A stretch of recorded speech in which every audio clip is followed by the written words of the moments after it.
Hello everyone, আসসালামু আলাইকুম। আমি সুবর্ণা রহমান। আজকে আমি মাছ ভাজার রেসিপি আপনাদের সঙ্গে শেয়ার করব। বাবুর্চিরা যেভাবে এই রেসিপিটা বিয়েবাড়িতে করে থাকে।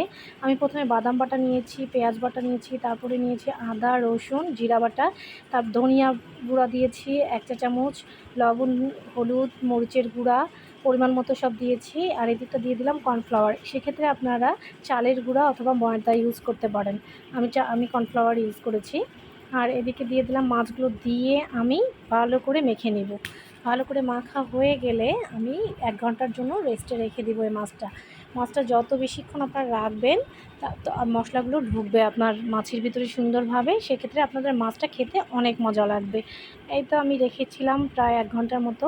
আর এদিকে আমি তেলে একটু লবণ দিয়ে দিলাম। লবণ দিলে মাছের গায়ে একটুও লেগে যাবে না, তারপরে আপনার তেল চটকাবে না। হয়ে গেছে আমার মাছ ভাজা। আপনাদের কেমন লাগলো আমাকে কমেন্টসে জানাবেন। আল্লাহ হাফেজ।